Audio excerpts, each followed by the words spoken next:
The way that we have it divided with our 3 funnels is there's a team specific to each of the funnels. So growth strategy, that's sales. The communication there is a lot about enablement. There's a lot of conversations about renewals and upsells and working out contracts, figuring out how we can do that more simply without as many red lines, things of that nature. The product-led side is very specific to the engineering and product team. And so a lot of our conversations are analyzing mixed panel data, seeing what's happening, where the drop-off is, if there is one, and then agencies is really a post-sell conversation with marketing. And so we don't have like a product manager. We have marketing as the nucleus of all of the conversations. When we started the PLG strategy, our CEO said something like, even if you think that you communicated it, communicate it again. And that really is, we took a step back, maybe 4 or 5 months ago, and everyone put together what they were working on, where it fit into the PLG strategy, how everything was connected. And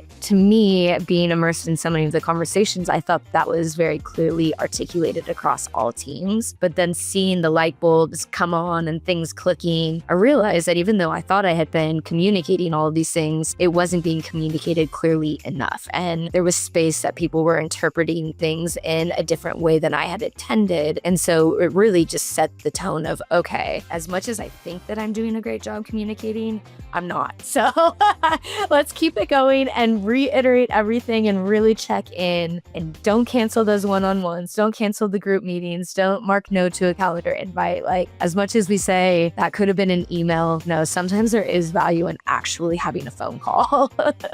Everything is changing right now, and it's still changing. And it's like, there was a huge wave of everyone wanting to do webinars and online events and wine tastings through Zoom, and the investment in outbounds for LinkedIn messages. All of these things started becoming more popular. And then now there's so much noise online, so many remote meetings that people have been increasingly having fatigue. I think that the fatigue started right post-COVID, but it continues, and the digital noise is still continuing as well. And so being able to really cut through that and figure out what strategy is actually going to be visible to those that you're prospecting for, it's changing every day. Welcome to the Tech Marketing Masters podcast, where we interview CMOs and VPs of marketing in tech to give you an inside look at what other tech marketing execs are up to, what's working in marketing these days, what you can try with your team, and how to level up your marketing game. I'm your host, Lee Cooper, co-founder and CEO of Cooper, an SEO marketing agency that helps tech companies grow their organic search traffic. I'm joined today by Megan Wells, VP of Marketing at Evolv, which offers AI-led user experience optimization for enterprises, agencies, and e-commerce businesses. Today, we explore a lot of great insights like techniques to collaborate across departments and keep teams aligned, and ways to minimize miscommunications and misalignment, how to rapidly experiment when creating new pipelines for wildly different personas, from large enterprise to small agencies to e-commerce, building a new product-led growth approach for the very first time, including everything from onboarding to documentation, the difficulty of cutting through the noise of digital marketing in a post-pandemic and post-AI world, and a little bit about whether field marketing might be making a strong comeback right now, deciding when to pivot target personas or expand to new ones and how that ties into your product roadmap, and actionable tips to getting into product-led growth for your first time. If you're interested in any of these things, then you won't want to miss this episode. Let's welcome Megan onto the show.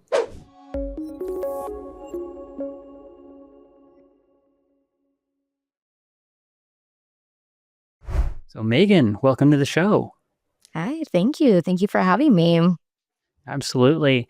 And I know you and I were talking a little bit earlier, but it might help sort of the audience get to know you a little bit better. And I'm kind of curious if we can kind of start with where did you come from, like, originally, and how did you get into marketing? Yeah.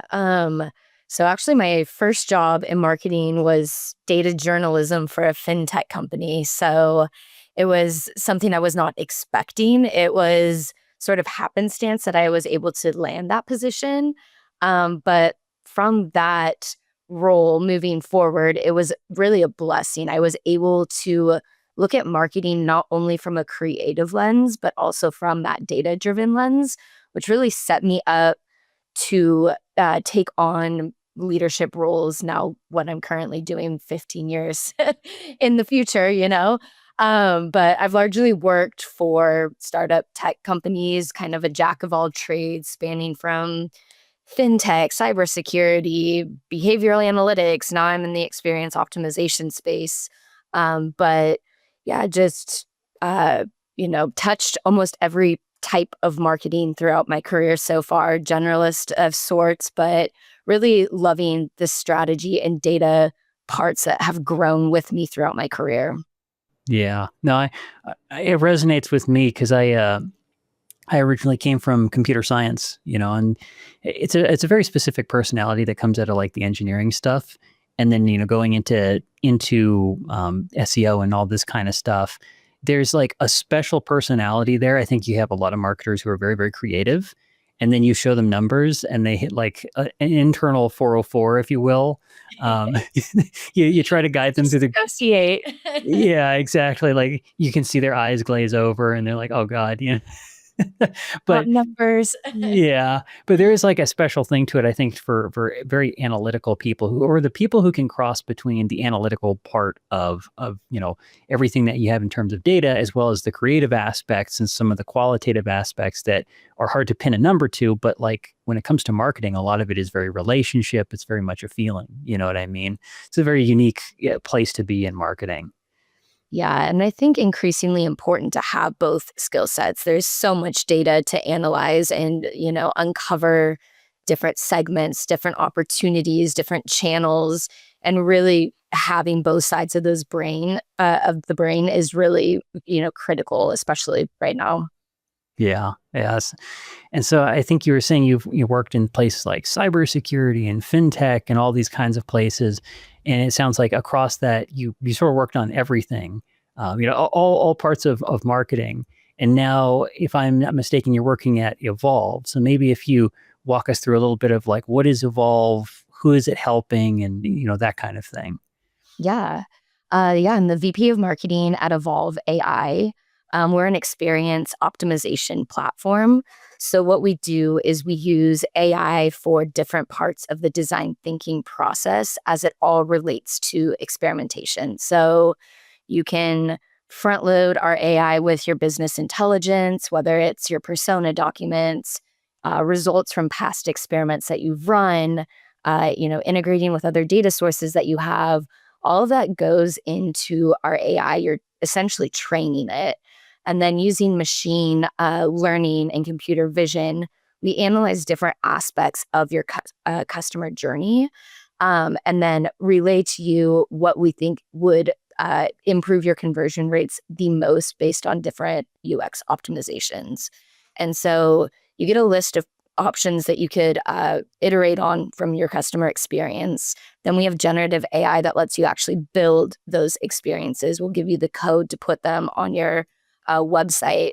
And then we have automated AB, ABN, conversion rate optimization so that you can deploy those experiences and see which one is indeed driving the most conversions. You can do this generally. You can do it by audience segments, personalizing it.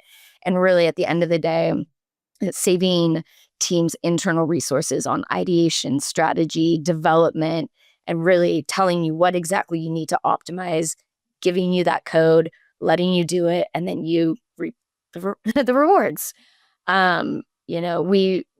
We have a product-led growth roadmap, which allows people to self-serve, and really that could be anyone can use that. It's more of like a B2C model. We also work with enterprise customers, which is more of a sales-led growth strategy.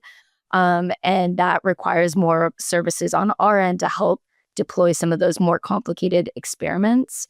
And we also work with agencies as part of a partner ecosystem to help share some of the work that we're getting, throw a little revenue to these agencies and also continue to help them learn, evolve.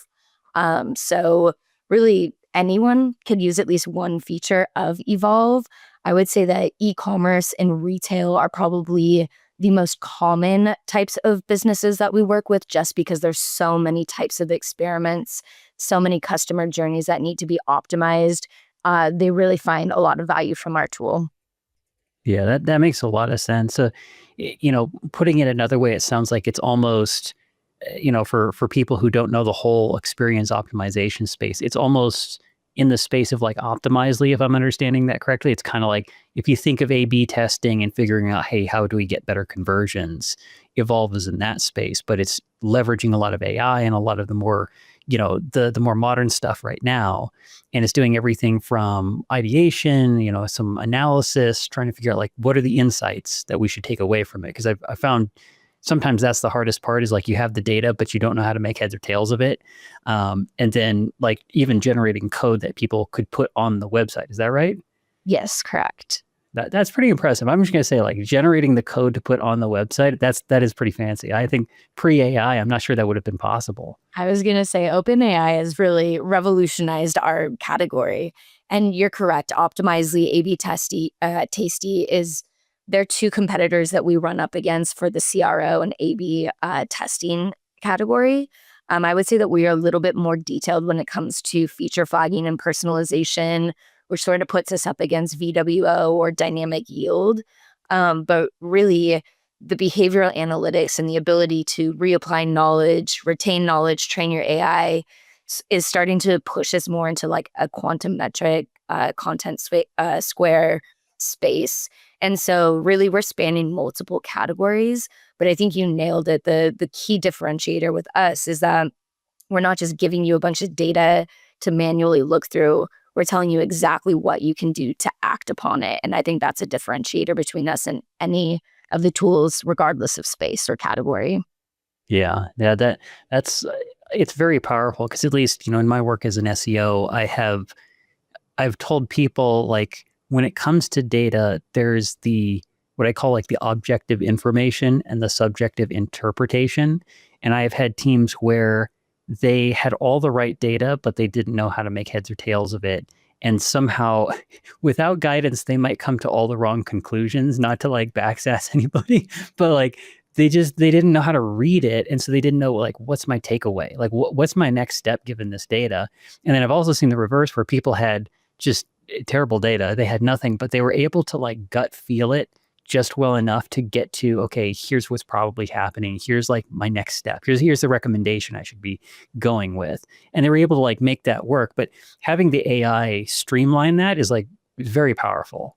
Yeah, I think you're pointing out a couple different issues. Not only is there just disparate data sources and it's hard to know which ones you actually need for meaningful insights, it's also a stat sig issue. Like the amount of insights that you're getting, are they reliable? Is this something that even if you are analyzing it properly, you should act on? There's a lot of risk in A/B testing and conversion rate optimization. I mean, I don't know. It largely depends on the size of your organization, how much you're spending on an individual experiment.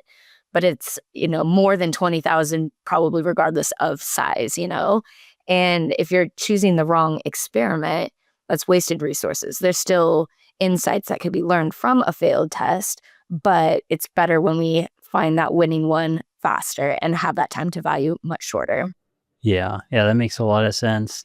So, and it sounds like the people who were really engaging with that is there's sort of an enterprise play, which makes a lot of sense to me. They're the ones who have tons of traffic and, even a 5% improvement for them could be a very big change. You've got some people who are agencies, it sounds like, and I'm assuming it's a little bit of like CRO agencies, design agencies, development, kind of like in that space, which again kind of makes sense. And then it sounded like a lot of, there's this product-led part for a lot of other places, but a lot of that is probably e-commerce. And then I'm totally forgetting, what was the other one that you put? Yeah, retail and e-commerce. Yeah, we have three distinct pipelines, and you nailed it. It's the sales-led growth, which is largely the enterprise, PLG, which is more, B2C, although B2B still works for micro enterprises and small and medium-sized businesses. And then our agency pipeline, yes. Yeah, and that's a kind of an interesting challenge because in some ways it's like you're dealing with three different pipelines there. And I know a lot of companies where they're just like, we have this magic ICP, it's all the same thing, and we're just going to nail that one thing. I mean, when you're talking about from agencies to enterprise to retail, these are some very different audiences, and very, very different pipelines to reach those people and for them to come to you. I'm curious, like, has that like raised any challenges, just the diversity of different audiences there? Yeah, I would say the biggest challenge is that we're a lean team. It's a startup. So we are, spreading ourselves quite thin, trying to build each of these pipelines. Our enterprise and sales-led growth funnel is definitely the most mature. That playbook is pretty set in stone. There's evolution in the ways that we create demand for it. But at the end of the day, ABM, intimate events, things like that are sort of our tried and true and have been able to feed that pipeline pretty predictably. And so then, entering into the PLG and agency side, those are both two new pipelines for us this year. And so we started with PLG first, which is an ongoing thing. The demand for PLG wasn't that challenging because it's a free product. And so really some light ads on Google, LinkedIn that really fed the pipeline for us to start getting users. And now where the challenge lies with that particular pipeline is more about product adoption and understanding exactly what metrics to look at for engagement that are going to propel us. It's not only just account creation and doing little micro events within the manager showing us that they're adopting it. It's also, are they sharing it so that other folks on their team are collaborating? Are they using it as we expected them to use it so that we can push them down an upsell path? Those are the things that we are still evaluating. As our PLG path has only been live for almost 6 months now. And so there's still a lot to be learned on that side. It's very much at this point a product marketing issue and product. As it relates to agency, we actually started this pipeline as a result to the successes of our PLG pipeline. We were seeing a lot of agencies convert on that funnel, and it started posing this question to us: how can we I don't want to say exploit, that sounds like a negative connotation, but how can we continue to nurture and feed this pipeline if there is a pulse? And so the thing that we're dealing with now is really mapping the messaging to the size of agency and really figuring out what that best fit is. Is it a CRO agency who already knows these tactics? Or is it an agency that does not offer CRO, and this would be a way for them to expand their service offerings? Is it something like, an Accenture or a Deloitte that has a huge program that is always looking for cutting edge technology? Or is it helping the smaller agencies start competing with these larger agencies? And so there's a lot of research, user research, testing with LinkedIn ads, things like that, that are helping us understand who that true ICP should be. But right now, that's still kind of our experimental funnel. Yeah, I can see that. I mean, just coming from, owning my own agency, I can definitely see that. That's like almost agencies in and of itself. It sounds like it's one word, but it's really so many different segments. Because like what you're saying, I mean, that's one whole category. And then you have at the bottom end of the category, a whole bunch of agencies, which is basically just a little band of 5 freelancers who are subcontracting and calling themselves an agency because it helps them kind of like market themselves. You got everything in between. And I can imagine like the CRO agencies, they know what they're doing. They know what an experiment is. They know that whole process. And I come from SEO, so they're like a little bit adjacent to me. And I've talked to CRO agencies. I've even considered like offering those kinds of services in the past.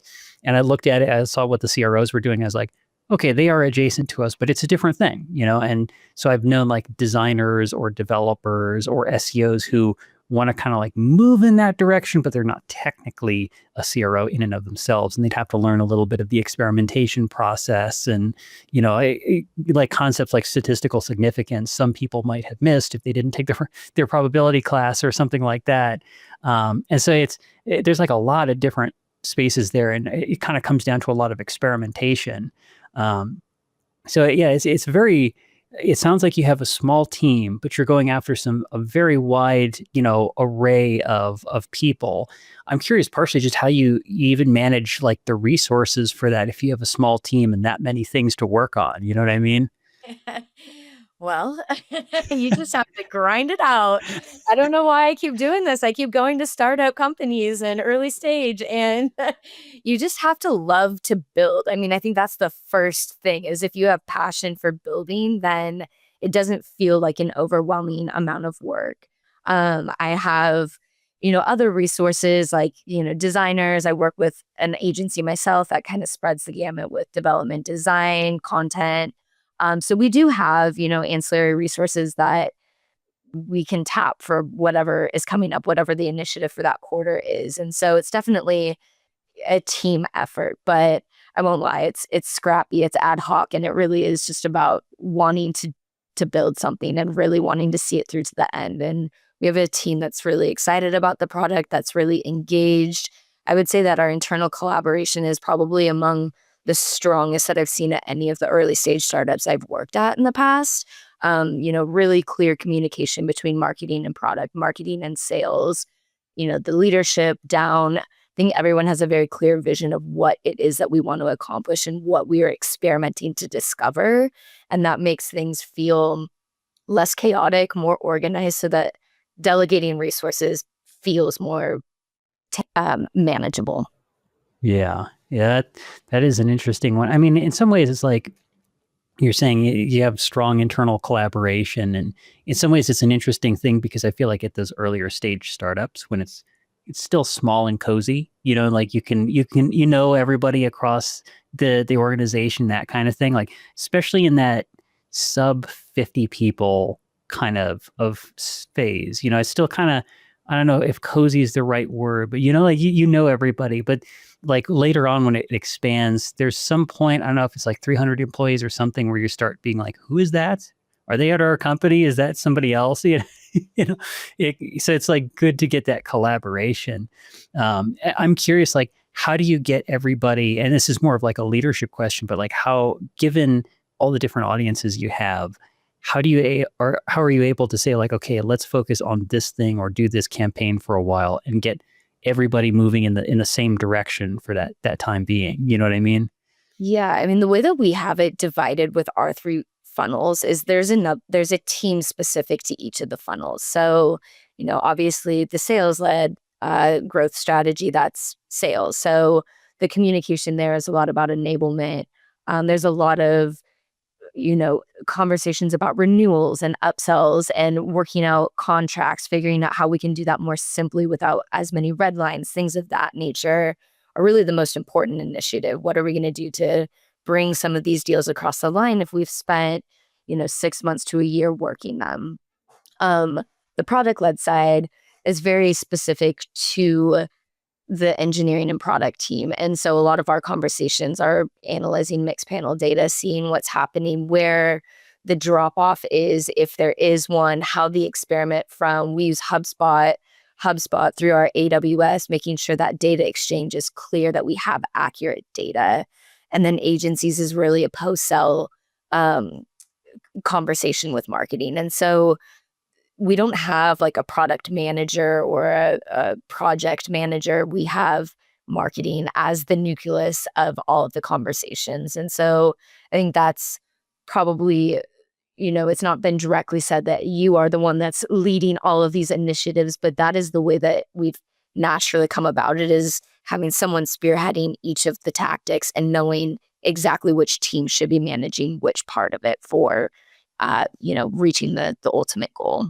Yeah, I mean, that kind of makes sense now that I think about it. It's like for sales led, it's going to be sales led. So there's a lot of your people there. And of course, it's going to be product and engineering who do a lot of the product led stuff. And so in some ways, you're very much working cross-functionally. And to me, it's kind of interesting because sometimes I've worked with maybe more mid-stage startups where marketing starts being its own little silo, and it probably should be talking to sales a little bit more, or you get individuals who are insulated from, even customer success or engineering or these other places. And, I'm sure part of it is that now since you're a little bit earlier stage, it's easier to get across organizations. But for the people, the folks at home who are thinking like, man, I wish I could get the product marketing people to help me with more stuff, and I wish I could get the engineers to do these things. Like, do you have any advice on like working across those teams? I mean, just immersing yourself in what's going on with each of those processes. Been on marketing teams before where some of the folks on the marketing team haven't listened to a sales call in, 6 months, maybe ever.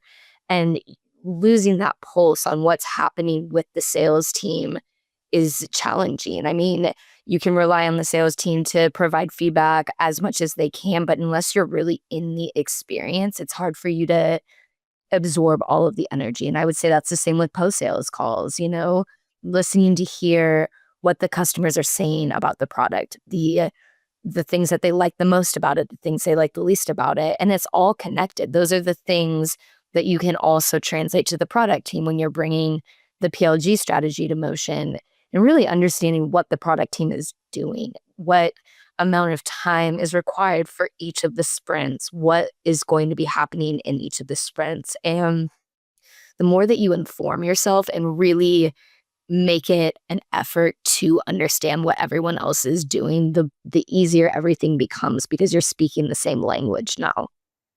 Yeah, yeah, that makes sense. And it sounds like in some ways, maybe one of the best ways to immerse yourself as well as, maybe other team members as well is to try and just keep them in the loop in the process, if you will, some sort of like agile process of having them listening to sales calls or post sales calls on a regular basis and having them work with the other people. They'll kind of be naturally immersed. Yeah, I think when we started the PLG strategy, our CEO said something like, even if you think that you communicated it, communicate it again. And that really is. I mean, we took a step back, maybe 4 or 5 months ago, and everyone put together what they were working on, where it fit into the PLG strategy, why, like how everything was connected. And to me, being immersed in so many of the conversations, I thought that was very clearly articulated across all teams. But then seeing the light bulbs come on and things clicking, I realized that even though I thought I had been communicating all of these things, it wasn't being communicated clearly enough. And there was space that people were interpreting things in a different way than I had intended. And so it really just set the tone of, okay, as much as I think that I'm doing a great job communicating, I'm not. So let's keep it going and reiterate everything and really check in. And don't cancel those one-on-ones. Don't cancel the group meetings. Don't mark no to a calendar invite. Like, as much as we say that could have been an email, no, sometimes there is value in actually having a phone call. Yeah, and to me, it's always amazing. Like when you communicate something, like when you communicate it, especially in like a group meeting, you get all these people and you never know who got what aspects of what you said. Like sometimes you say something and you're like, I don't think this is going to click. And they get it. And there are other times where you say something and they don't get it. And you're like, how? You're like, where's the disconnect? What did I say wrong here? And it's a personality thing. I've seen, there are people who, are coming from an analytical background or a creative background, and everyone on the team has their version of an interpretation, and they got some percentage of what you said. And so it's just like, I always heard in product is just like, you got to keep a drum beat on the vision. Just you keep beating the drum over and over again. It's amazing how over time everyone gets there. But yeah, it's very much kind of an ongoing thing from what I've seen. Yeah, and I mean, even the smallest thing that you don't realize is a miscommunication that turns into one. A funny story I have is I've been talking about SQLs so much, sales qualified leads, but translating that to an engineer, they're thinking SQL like programming language. And so just, everyone has their own acronyms, every department has their own language. And what you don't realize is you've been using those acronyms and that language for so long that you think everyone is on the same page. But there's little discrepancies in everything that you say. And so saying it once, rephrasing it in a different way, that's really how you get everyone to fully understand what you're talking about. Yeah, it's funny that you bring up the SQL kind of thing because coming from a technical background, I was kind of like, yeah, that could be the query language. But I think I had heard, I don't know if this is true. I might be making this up here, but I think it was NASA or one other space company I think they had a policy of like, you never use an acronym, like ever. You write out the whole thing every single time so there's no miscommunications. I don't know if that's actually, true, but I think I've heard that NASA has that, and they have some like fairly complex stuff they're talking about. So you're talking about some very big words. Let's just put it that way. But it clears up the miscommunications so that people aren't using, similar sounding acronyms or that kind of thing. And it just keeps everyone on the same page. So I always thought that was like weird trivia, but interesting to note. No, I love that policy because I think, I don't know, you're a consultant, so you work with a lot of different organizations. I feel like the most stressful part of onboarding and getting to know a new company is getting to know their language. And that's agnostic of departments. It's just every company has its own vibe. And so doing away with that and everyone just saying what they actually mean, that could probably expedite strategy and onboarding, 90%.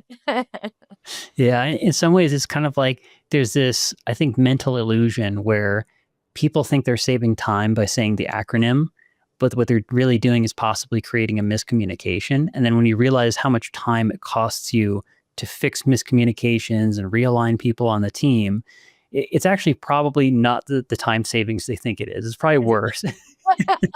You saved 1 second by omitting one letter and caused 2 weeks of delay. Yeah, two more weeks of meetings. But yeah, so I mean, it sounds like you kind of have these different groups focusing on, sales led, you've got product led, you've got these, you've got the agency side of it. And it sounds like it's very early stage from what I understand. It's kind of like you're feeling it out. The enterprise stuff is probably a little bit more tried and trusted. And to some degree, I think that I don't want to say it's a known thing, like every market is its own thing, but there's definitely a lot of companies that have figured out how do we go to enterprise? How do we reach out to people? How do we do ABM? Like it's kind of, there is a playbook there. But then you're expanding to PLG and that sort of thing. That's very much something where you're doing a lot of discovery. And so if I'm understanding correctly, that probably requires a lot of experimentation where you're just like, you're figuring stuff out, you're putting the process together and building the rocket ship as it's flying. I'm curious what that process looks like. Yeah, I mean, where we started with it was just getting the thing to work in the first place. It was a lot of architecting between our HubSpot instance, our back end, allowing people to create accounts in the first place comes from Auth0. So getting everything to communicate properly and reliably was the first hurdle that we had to overcome. And that took a lot of time and a lot of resources, but it was worth it. Once that pipeline was created, it felt like a huge accomplishment. It was something that I had not been involved with previous. And so there was a bit of not experimentation in the sense of UX and optimization, but experimentation as in what is the best way to make these systems actually speak to each other. And so that was the first hurdle that we had to figure out. And then, as I mentioned, we thought we might have a harder time generating demand because it is sort of this product that hadn't been introduced to the market. And so we're like, how are we going to communicate what it is that we're offering? Which for the PLG motion, the first touch point is the recommendations from our system about how to improve an experience.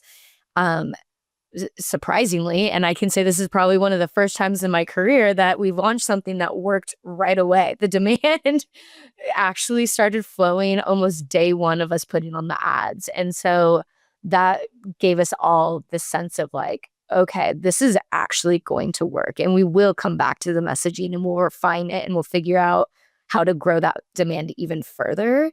But it was really that initial wave of people coming in was the validation that we needed to help continue building the product and give us that, yes, that we're on the right track. And so now a lot of our experimentation, as I mentioned, is in the app itself. It's where can we most strategically place the CTAs so people know what the next step is? How are we going to promote, the virality of it in terms of collaboration and sharing and getting people excited about their experience and wanting to amplify that out to other consumers, whether on their team or not. And most importantly, where are the parts of our tool that are really causing friction? When one of our earliest iterations, you needed to actually upload a screenshot of your website for us to be able to analyze it. And we saw a lot of drop off at that point. It was like 2 steps too much for someone to really embrace that self-serve. And so we modified so that now you just have to enter in a URL, and then the uptake of people using that feature skyrocketed. And so it really is just every day jumping into Mixpanel, seeing exactly what has changed based on some of the modifications we've made to the experiment. How are we making it easier? Are we thinking of this like an engineer, or are we thinking of this like a marketer who is ultimately the end user in most cases? Yeah, that is an interesting space. I think I probably mentioned this on our call before, but for me, I originally was aspiring to be a product manager. And so to me, that's all the exciting stuff is like seeing people in the product using it and trying to detect like where's the friction where people are like, oh no, I just don't want to do this anymore. Like they just like bounce off, or you start seeing like rage clicks and things like that. Or the parts where they're speeding along, they're getting to the value, they're enjoying it, that kind of thing. To me, that's always been very rewarding and then also like creating a process where the product does it itself. It's like magic. Yeah, Yeah, it's yeah, it's so true. I mean, this is why so many people are in early stage startups. They love building, and this is really fun to be able to build it from the ground up and see all of these things and really have a direct impact on what UX changes are made based on the opinions of multiple teams. Because whether you're in the sales team, post sales, design, development, marketing, we're all using it in slightly different ways, whether it's demos or showing our existing customers the new features or marketing them. So all these different perspectives are creating a really strong vision of what we need based on all of the feedback. And whether we prioritize them correctly, that's that's another conversation, but we're doing our best. yeah. And that's always just startup life as well. It's like you have at least 1,000 tasks to be done and maybe like 10 people. You only have 24 hours in the day and you're like, all right, the question is like, which 90 things am I going to ignore today? And like, what's my one good thing I can get to today? Definitely. But yeah, I mean, that sounds so it's like you had to cobble it all together first, get the system working. And then from there, I'm honestly surprised you launched it and it got traction right off the bat. I mean, so many people have the field of dreams problem where they build it and they do not come. Yeah. Yeah, exactly. It was it was great. We were all celebrating. I mean, it was like 4 times the amount of MQLs that we would typically get. And so it was a big enough gain that we felt comfortable letting that part sit so we could focus on a bigger problem. Yeah. Yeah. I'm curious, what that problem was and, where you went from there. I mean, it still is the problem. It still is the product adoption, and Yeah. we're seeing incremental gains month over month and things are trending in the right direction, but there's always going to be work that needs to be done on that. So, um, you know, because this is a new pipeline and it's sort of encouraging the self-serve, we don't have a ton of self-serve onboarding content. And so that was something that we had to really start diving into, where like not only is it a friction point when someone's using the tool, but then that is something that we have to explain to customers. We need to document all of this stuff. So we've been just creating a running list of FAQs of things that we find ourselves explaining more than once. And eventually we'll be turning that into a full learning management certification program that's much further down the pipeline, but starting to document all of those things so that when it is time to turn on a true training initiative, we'll be, a third of the way there with the content. We won't be starting completely from scratch. Yeah. Yeah. It's interesting. So a lot of it, people come on, it's free, but then the question is how much can we get them to adopt it such that they go to a paid version? And right now that's like, there's not a whole lot of material for getting them into that paid level, or they come across some issue. There's a thing they want to do. They don't know how to do it. And so they're just like, they're stuck. And it sounds like that's kind of the major sticking point in a way.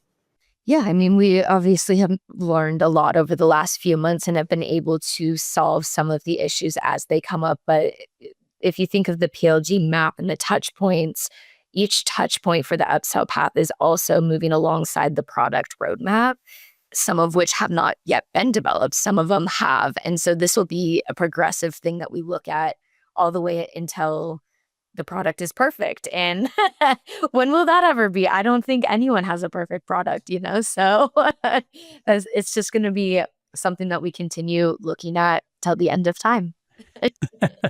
Hey, so this is the whole rest of your career right there is just PLG for Evolve. God willing. Yeah. So, I mean, I could kind of see how for some people, there's a few parts. One is like, how do you help fill the pipeline so people even get onto the website and they just start using it for free? Then there's how do we get them from free to, paid? And then from there, I'm curious, like, there's probably some stuff around once they're paid. Is there like an upsell thing? Is there something where you can kind of get them to use the product more or something like that? Does that sound right? Yeah, definitely. I would say, the first 4 or 5 touch points of the PLG roadmap is fairly easy to explain how to do it self-serve. Once you start getting into the actual experimentation part of our feature, which is historically what our enterprise accounts have been, optimizing for, the continuous optimization, A/B, multivariate, that becomes more complicated. You need more strategy. You need more development support. You need to really understand what it is that you want to, what your KPI is, what your North Star is. And sometimes that requires a full support system. And so that's where we would say that handoff kind of turns into the enterprise or sales-led growth strategy. But before that, the automated recommendations, knowledge management, even some of the integrations and behavioral analytics, a lot of that can be done self-serve or with very light help.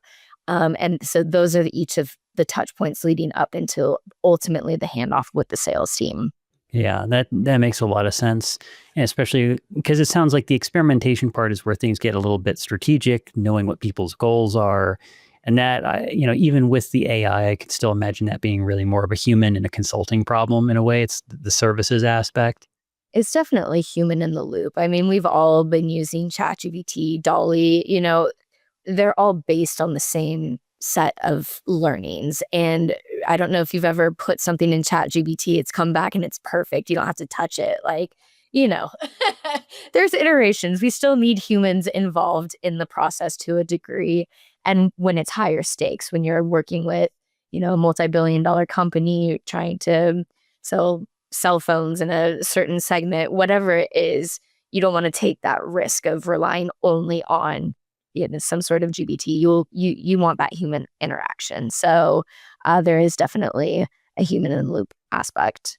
Yeah, that makes a lot of sense. So, yeah, a lot of it sounds like, moving to PLG, figuring out how to get people, in and paying, basically, removing a lot of the friction, doing a lot of the product work, which very much, harkens back to my days working, at product board and working with product managers and that kind of thing. And so it sounds like out of that grew an interest in specifically agencies. Is that right? Correct. Yeah. As we were starting to monitor the types of organizations that were converting on our website for the PLG experience, it was surprising to us that there was probably 30% more agencies, consultants, freelancers converting on that experience compared to the ICP that we would typically see, which is e-com and retail. So these agencies aren't necessarily e-com or retail specific or even CRO specific, but they have this need of wanting to cut down on strategy time, being able to pinpoint what needs to be optimized on their customers' experiences.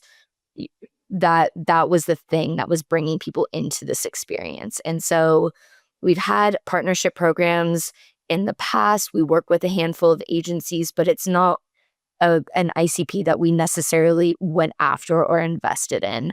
But seeing that uptick and that desire, especially for smaller agencies, to have a tool that let them feel like they were competing with the bigger guys in the space, that opened up the opportunity for us to see what we could do to, share some of this? So can we give some of our customers that our support team doesn't have time to help fully to them in exchange for using our tool? What is it that will make them feel supported by us and also adopt the product? And so, we've found a lot of interesting insights for the first few months that we've been running this partner program, light demand program. And really, it's about cutting down strategy time, being able to take more accounts with fewer resources, and having another revenue auction for these agencies who, as we've been hearing on the field, agencies are really struggling right now. That digital marketing in general has been something that people have been cutting down on as it relates to agencies and focusing more on, CRO, print media, even, print media, analog things are coming back. And so just being able to fill some space and offer some work in exchange for their business is something that it's been appealing for them, for agencies. Yeah, that makes a lot of sense. I can kind of see that. I just coming from my own background, obviously we're very specifically an SEO agency for tech startups and very Silicon Valley, right? And so I don't know if this is like across the whole board or if it's just that, but at least from what I saw, it's like there was so much investment in tech and digital marketing from 2020 to 2022. And I feel like part of that was just because, we were all in the pandemic and it was locked down. And so people were like, all right, let's go into, digital marketing. And there was like massive investment there. And of course, there was probably massive overinvestment. So out the back end of that in 2022, I saw just like, not just myself, but many other agencies who'd been in the business for 20 years. They're like, oh my God, this is the worst churn we've seen in 15 years. And I was like, dang, and it was just, it's a very tough period. And then over the last couple of years, I feel like sales is a weird place. Like sales in tech over the last 2 years is in this weird malaise or something. But you hear these companies that are killing it. You have these other companies who are just absolutely devastated. And then you've just got this weird culture. You know what I mean? It's a weird feeling in the room. And I could see why a lot of agencies are like, okay, how do I just convert the thing that I have? Like how do I convert that traffic and how do I kind of get into that space? I don't know if that sounds a lot like what you're seeing. Yeah, between the layoffs, COVID, and overinvesting in marketing, it's a really odd time to be employed in general. I see a lot of marketers that have been laid off that are still looking for something, their new position, and it's been, a year since their last role. And it's this weird paradigm shift, I suppose, where, people are looking for freelancers and, consultants probably more than full-time hires because there's a little bit of uncertainty. It's easier to get the budget approved for a freelancer than get the board to accept a brand new headcount. And with that, it's, an agency versus a freelancer. Which side are you going to go for? Are you going to have one person that you're communicating with directly, or does an agency make more sense because they can touch more parts of your marketing mix?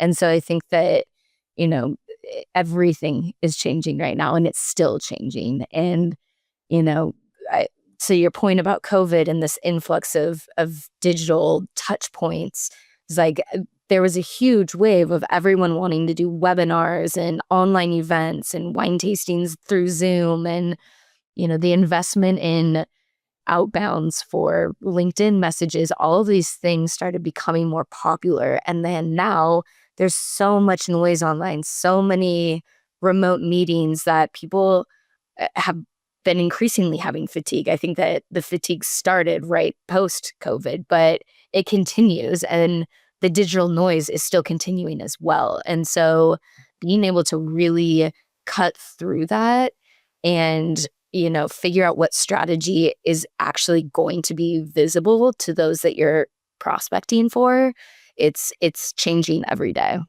Yeah. It's a very weird space, because one of the things I've been hearing through the grapevine is like after 2022, you'd expect a lot of people did less of the digital stuff. They do more physical, in-person kind of stuff.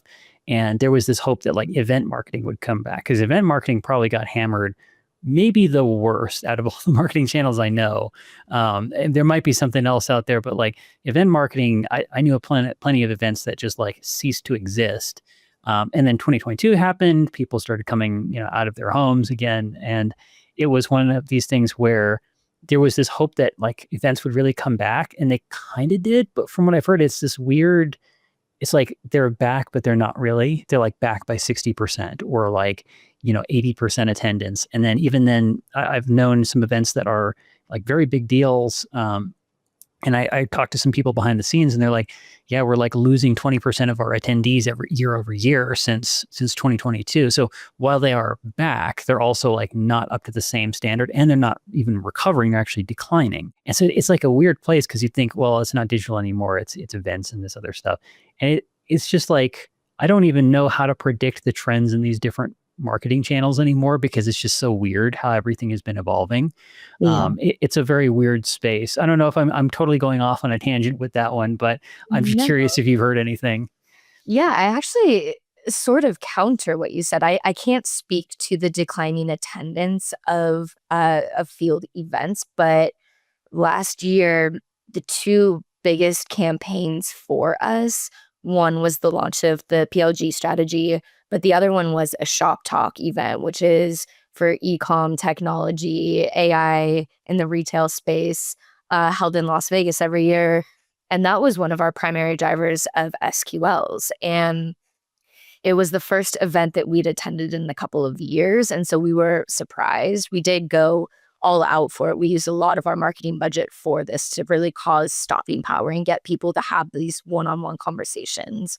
But we're doing it again this year in March, or I guess next year in March, because it was so successful for us. And I actually join monthly a roundtable with CMOs, and last week's discussion was all about field marketing, and people are starting to really prioritize one-to-one events, intimate dinners, going back to the basics of conversations, especially at the enterprise level. And it seems like that's something that people have been desiring more because they have been mandated to their computer for the last 5 years. So something that we're looking into, probably not the first quarter, but maybe second quarter, is really identifying these areas, especially if our agency pipeline continues to grow, that have a nice intersection between, where agencies live and where our prospects are most commonly located. And so events in New York and LA, even Chicago and Boston are things that we're starting to evaluate, whether an actual major conference or something that we host just as, a smaller fireside chat or dinner or drinks or something like that.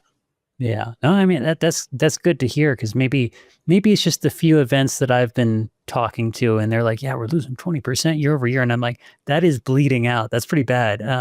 But it sounds like there's more demand out there outside of Denver. Well, And maybe the lack of attendees helps make those personalized conversations more easy. There's fewer people to fight against, yeah, I would also wonder if to some degree there's a little bit of AI driving the field marketing and the one-to-one conversations, because I feel like with AI, there's a whole bunch of companies right now that are like, oh, we'll do AI like SDR work. Basically, it's an AI agent that just does all the cold outreach and that kind of thing. And so it's like all the spam that people got previously from SDRs and salespeople and that kind of thing. Well, now take that and ratchet up by 10, because the AI can do it way more efficiently. And I wonder if that's caused even more fatigue around like people getting the cold emails and the cold LinkedIn stuff. And they're like, all right, how do I know that when I talk to someone, they're actually human? And in field marketing, you see that they're human, at least until Elon gives us those robots. I think it's Elon and I think OpenAI now that have like their own robots, and it's truly looking like iRobot stuff, but that's still off in the future. Until then, we know that when we go to events, it's still like real people and it's much more personalized. I wonder if that's like an element that's driving that. I have no evidence. It's just entirely a gut feel. Yeah, no, I think that's super valid. I mean, nobody likes spam anything, spam calls, spam texts, and anything that starts to feel inauthentic can kind of be assimilated with spam. And I mean, it kind of tangentially related is going back to the folks who are looking for jobs and, blasting off the resume to however many organizations, all those things are getting AI filtered to, bots before they even get to the hiring manager. And people want that human connection. They want to be able to speak to someone and represent themselves. And, I think that AI is great in a lot of ways, but replicating authenticity and that human touch is not one that it probably, I don't want to say ever because things have been evolving so quickly in that space, but not for the next decade, at least, I think it won't be able to replicate that true authenticity. And that, is why human in the loop still is important and having that personalized touch. Yeah. Yeah. It's definitely one of those where I keep telling people, no matter how much AI you put in the SEO tools, it's still not empathizing with the searcher. Like, what brought them to ask this question? What pain are they suffering? What's like, that requires a level of empathy that the AI just doesn't have. It still correlates inputs to outputs with a scary level of accuracy, but it doesn't empathize with people. And, Mhm. part of marketing is empathizing with these people, building a relationship with them. And that's why, to me, like, the human cannot be taken out of the loop. It's the AI just helps us go through certain parts of the loop a lot faster than it normally would. But yeah, Yeah, it's great to upload spreadsheets. It's great to create 5 alternate titles for your, demand gen post, whatever it is, but to create a really meaningful product document that shows exactly what solution I'm solving for you and why that matters, that's harder to recreate with AI alone. yeah. But I think earlier you were sort of saying that you focused on originally on like e-commerce and retail, and that was kind of the main ICP that you were focusing on. And then when you launched the whole product-led growth thing, you got a significant number of people who were agencies, and that sounded like it came partially a little bit as a surprise. And then you sort of made the decision to pivot over and say, okay, well, what happens if we really focus on agencies and that kind of thing? I'm curious how much of a pivot was that, and how much, like, what was sort of the thought process as you were thinking, like, hey, maybe this agency thing, these people are just lost, get rid of them, or maybe we really want these people, maybe we should spend resources on that. I'd love to know sort of the thought process that went through that. Yeah, it's sort of a multi-layered question, but e-com and retail have been our legacy ICP just because there is so many customer journeys for a single page, whether it's a holiday promotion or a new product launch for them or, updating their product description page, product landing pages. There's just so many touch points in that customer journey that it's a natural fit to have AI help evaluate what's going on against each of those journeys. And so that's why that space has been historically, a really great fit for us. Um, but that also, with that legacy type of playbook, that that development of who that ICP was happened before some of our latest product features. So we were not at that time able to auto generate recommendations. We were not at that time able to train AI with knowledge management. We didn't have behavioral analytics capabilities. And so it was sort of limited to only optimization. With the product led growth strategy, that was able to be unlocked because of these other product features. So now that we have the automated recommendations, the knowledge management, that's what enabled us to do PLG in the first place. And inherently, because the product roadmap expanded and our offerings expanded, that also expanded our ICP. And so, like I said earlier, really anybody could use at least one facet of Evolv AI. And so that broadened beyond e-commerce. We do still expect that e-com and retail will be a significant portion of our new logos and business moving forward. But we also don't need to have that level of sophistication with customer journeys to be able to be helpful for somebody, even if it's a static landing page and you're trying to optimize your post-click optimization after you're getting a high click-through rate on your LinkedIn ads but no conversions on your page. That doesn't have to be e-com specific. That doesn't have to be retail specific. That could be any sort of organization. And we now have the capability to focus on that without, all the bells and whistles of a super advanced experimentation platform.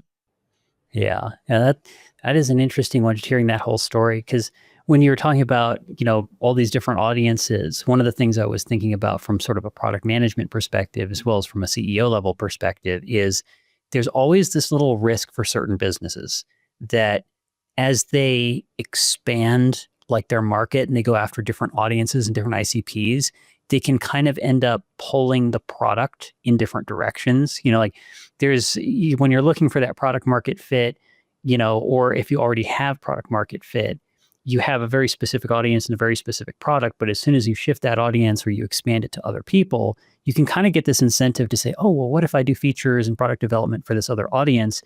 And sometimes that goes wrong in the sense that it actually pulls features away from the original ICP that the business was based on. And in other cases, it's actually a great idea because the new audience is actually better. It's actually the better audience to be going after. Maybe that's the product market fit we should have always been doing. So there's always like a level of risk in that, and I just say that kind of from a product perspective. But in this case, it sounds like it's not that you expanded the market and then the product got pulled in a direction. The product actually expanded first. And that's what allowed you to get this new market. So it was a very natural like growth to go after. Does that sound right? Yeah, absolutely. And I mean, there's still a lot of things about our product that we are optimizing, and it's using a lot of our engineering bandwidth and resources that will benefit all of the pipelines that we're working for. But I will say that, as we start learning more about the deals that we're closing in each of these pipelines over the next couple of quarters, maybe even up to a year, we'll start better being able to evaluate, okay, if the enterprise sales cycle is X amount of time to close, the PLG is X amount of time to close, like which one is giving us the revenue in the long term that makes the most sense for our business. And then where we invest becomes more sophisticated after that. And what's the average revenue per user? All of these KPIs that we're starting to track will give us guidance for where to invest more heavily in the product and what ICP we're really going to zero in on at that point. Yeah. I can kind of see where once you have enough data, you can probably see the customer lifetime value per type of customer and then the customer acquisition costs and figure it out from there and figure out like where to prioritize product development. Yeah. Yeah, there's a lot of experimentation when launching something completely new like PLG, even just the pricing structure and what that looks like is something that we've been actively experimenting against for the last several months. And so there's a lot to be learned, and it's all been really fun, honestly. Yeah, I guess, for the folks at home who, maybe they're at an early stage, very early stage, and they're sitting there and they're kind of trying to figure out how to experiment. They're finding different markets, or maybe they've got like 2 or 3 different ICPs in mind, and they still need to find like, which one should I be going after, or how do I go after multiple of them? Like, what would your recommendation be on like, how do you do that experimentation and also know that you're actually finding the right findings? You know what I mean? I would say know what you are experimenting for. I think that experimentation really gets thrown out there a lot and can range from a multi-attribution, multi-touch point journey, or it could be as simple as adjusting your CTA. But at the end of the day, it's like, what are you trying to learn from this experiment? And continuing to remind yourself of that, because there's a lot of scope creep when things are extremely busy. There's a lot of moving parts. You might forget why that experiment was even valid in the first place, or you take a look back a month later and you realize you haven't even optimized one of the touch points, and you're not really learning anything. You're just being busy. There's a difference between being busy and getting content out and actually figuring something out from it. And what you learn needs to be valuable to more than one team. Just because marketing understood that message really well and adjusted the messaging hierarchy and figured out, maybe what kinds of sales enablement pieces of content could result from that. That also is insight for the product team. That's also insight for post sales, and making sure that you're sharing and, understanding that that experiment could be valuable for everyone.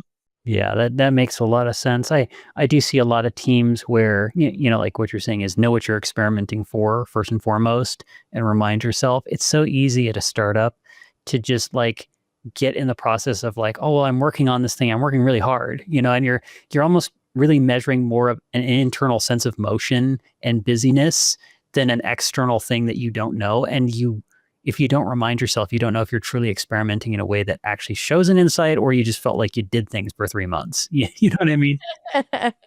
And then that board meeting comes around and you're like, oh crap, what was I actually monitoring in the first place?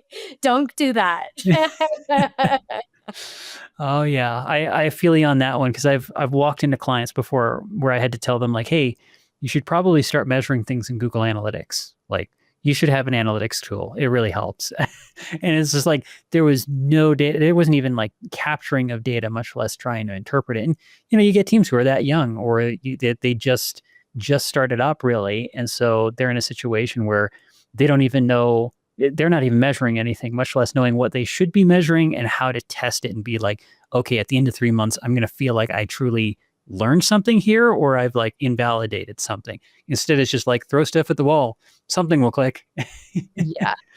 I think something I learned very early is if you use HubSpot, make sure those properties are mandatory that the sales team is collecting, because that is going to guide the accuracy of every report moving forward. And when you find holes, it takes a long time to fill them to really get the information that you need. And so, whatever system you're using, make sure that it's set up enough for you to feel like you have an accurate representation of what's actually happening, or there's some more risk involved with experimentation if you do not have that. Oh yeah, I've seen companies that I think were like Series C, Series D, and they were still figuring out how to like track anything basically in HubSpot or their CRM, or they had just completely redefined what a marketing qualified lead or something like that would be. And so when you look back at the data, you're like, well, I can't count anything, technically speaking. There's either no data or it's apples and oranges. So it's like, I can't conclude anything. And if you have to walk into a board meeting in the next 2 weeks with that kind of data, well, good luck. All of a sudden, anyone who clicks learn more is an MQL, and you went from 100 MQLs last month to 500, and that looks really good, but is that actually accurate? Yeah, yeah. And the other aspect was sort of like what you're saying is how to tie these learnings or lessons across the team. So with sales, with product, with post sales, that kind of thing. And I'm assuming like I've always kind of heard that one, and I've always wondered like what's a good process that keeps the different teams aligned, because it's easy to get siloed within marketing, or to have people in marketing who feel siloed, but they're not listening to sales or post sales or product. Like, is there a good process that you have there that kind of keeps everybody together? I would say documenting everything. Like, we have messaging hierarchies for enterprise, we have messaging hierarchies for agency, we have messaging hierarchies for PLG. Each of those have subsets of points that have messaging hierarchies. And so just making all of the findings really digestible. I circulate, new copy docs all the time to the team that is like, okay, this is our updated findings. This is what we need to address when we talk about it. This is how we talk about it. And this is how it's impacting product, or how product is impacting what we're doing. And, it feels a bit like admin work at times, but really making sure everything is in a shared document. Everyone's seeing the same thing.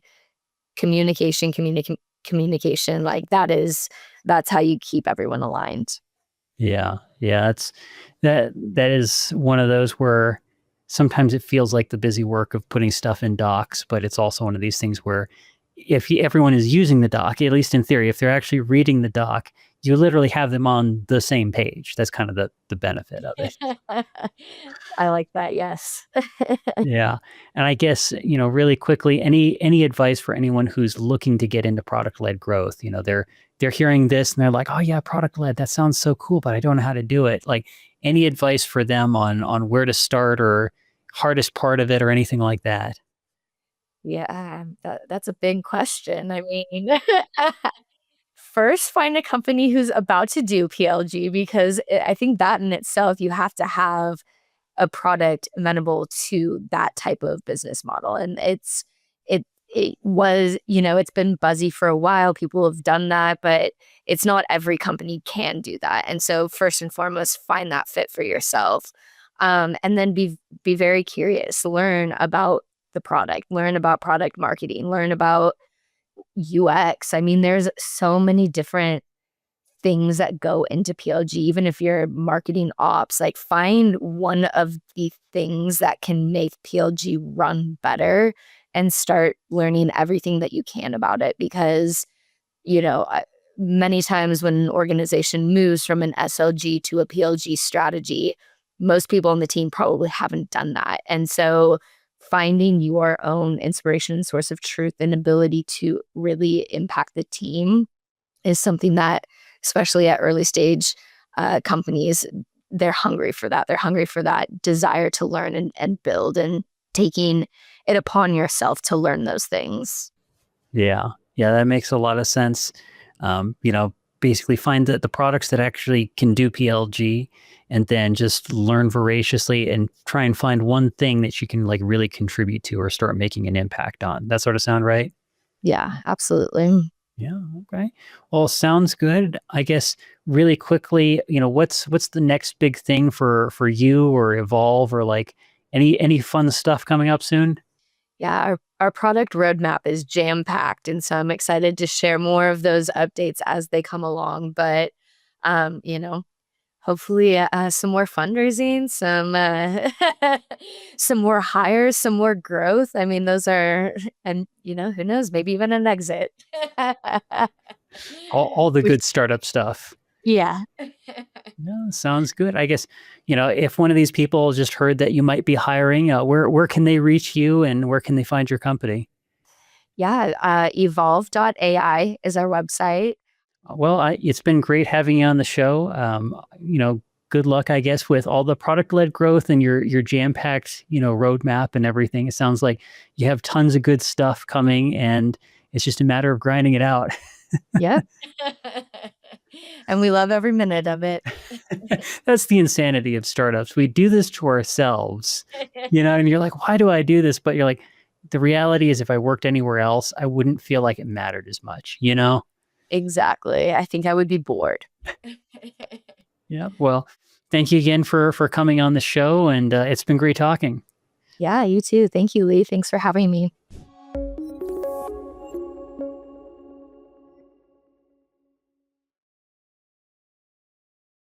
That was Megan Wells, VP of Marketing at Evolv. You can find her on LinkedIn, and you can find her company at evolv.ai. That's EVOLV.ai. If you put in Evolv as it's normally spelled and you put in .ai, you're going to go to the wrong place because they removed the second E. It's just the first E. I'm your host, Lee Cooper. It takes me a long time to put together these podcasts, so I'd love it if you only take a few seconds to rate and review this episode in your podcast player of choice. Or if you're on YouTube, just take a second to hit the like button and subscribe to make sure you get upcoming episodes. I'll see you next time.